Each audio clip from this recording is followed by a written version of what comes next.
Olá pessoal, tudo bem? Esse é o nosso Meditando em Deus, um projeto que visa edificar e abençoar a sua vida. E hoje nós vamos continuar a nossa série de estudos acerca da família e vamos tratar de um assunto extremamente importante que é a administração do lar. A administração do lar é um tema extraordinário dentro do contexto familiar. Nós vamos ver que Deus governa a sua vasta criação de maneira sábia e responsável e espera que nós também sejamos assim.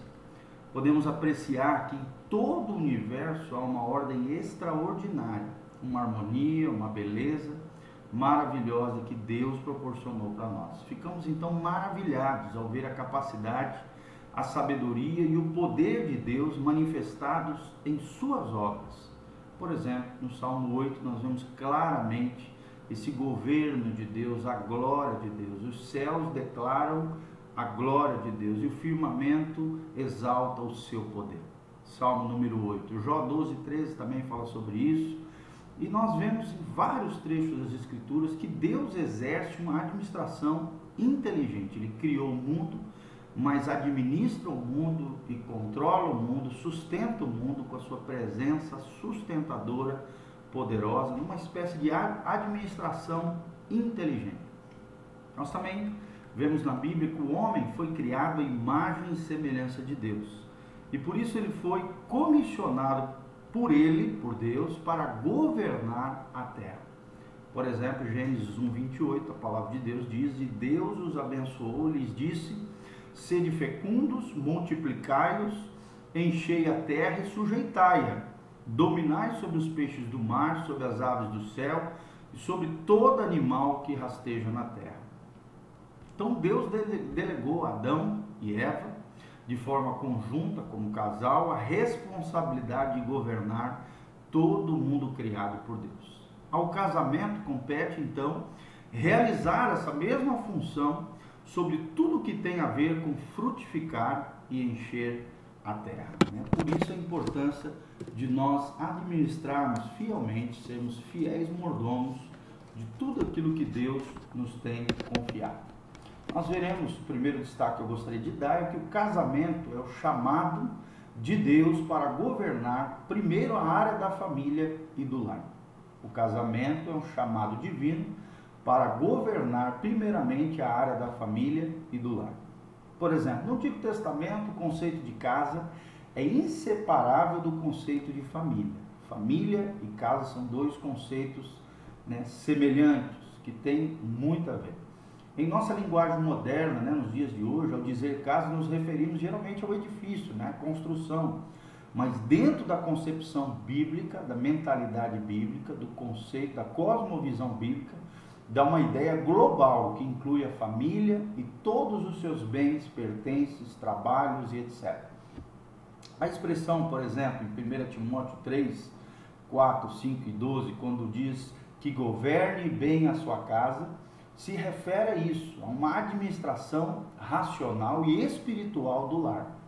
Isto implica também em guiar a família em sua conduta e forma de se relacionar com os de fora. Ocupar-se também de seus trabalhos e o bom funcionamento da casa. Procurar o sustento econômico através de um trabalho honesto e programar a aquisição de bens necessários para o bom funcionamento da família. O primeiro destaque que nós gostaríamos de dar são os princípios fundamentais descritos na palavra de Deus sobre a administração do lar. Princípios fundamentais sobre a administração. Primeiro, qual é o fundamento bíblico desses princípios administrativos? Nós vemos claramente em Gênesis 1, 27 a 28.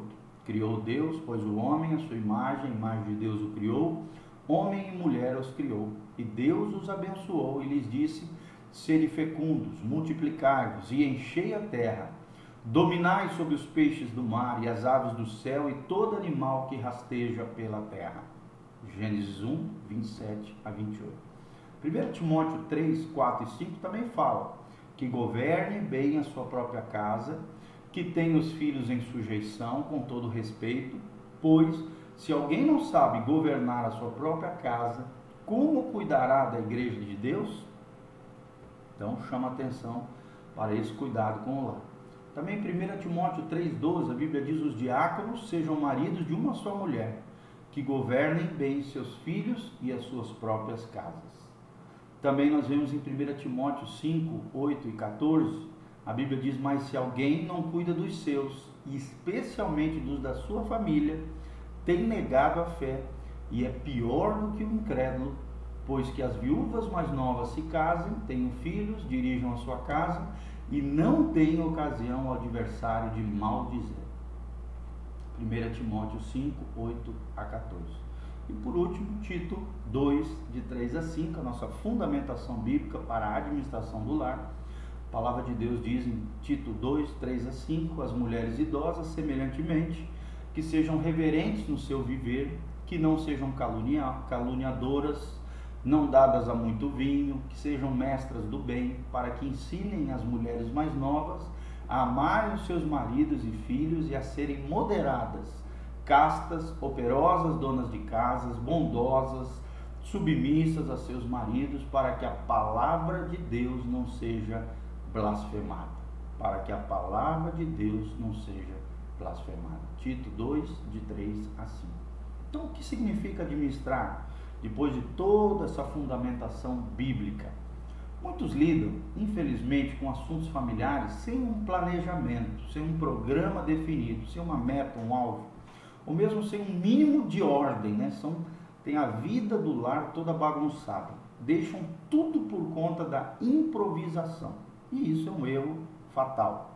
Agem de acordo com os acontecimentos, né? Seguem a rotina por uma espécie de inércia. Quando acontece algum imprevisto, entram num estado terrível de inquietude e de angústia. Não há visão, não há propósito, não há governo responsável e nem organizado. E isto gera muitos conflitos no lar. Administrar é uma função de governo. Implica dirigir e encaminhar todas as coisas até que sejam atingidos os objetivos propostos por Deus. Para isso é necessário alguns elementos, alguns princípios fundamentais na nossa vida. Primeiro, o princípio da responsabilidade. Segundo, o princípio da sabedoria. Nós vemos isso em Provérbios 9:1, Provérbios 14:1 e 1 Crônicas 1:10. Terceiro, a ordem, ou seja, a organização.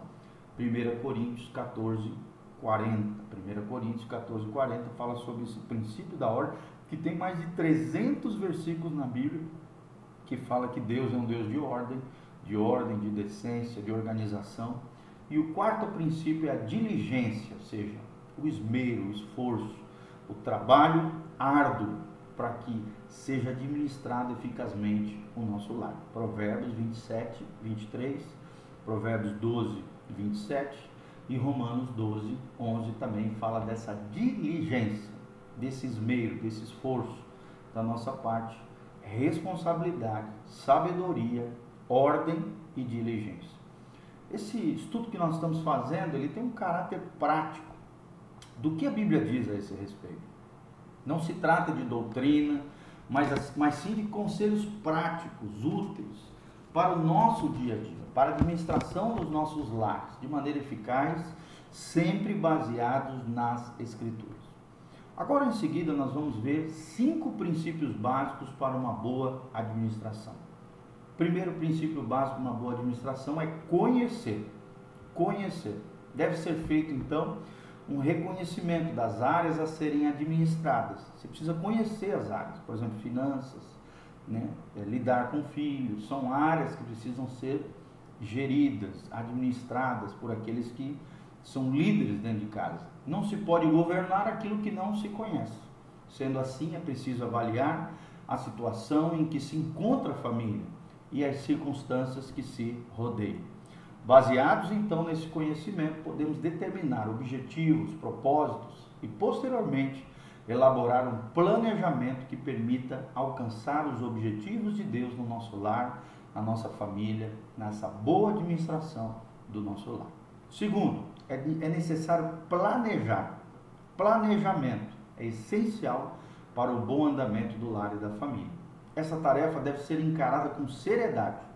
Planejar não é decidir apressadamente o que fazemos nos próximos dias. Requer que o casal sente, converse e determine, juntos o que considera como melhor para a família nas diferentes áreas da vida.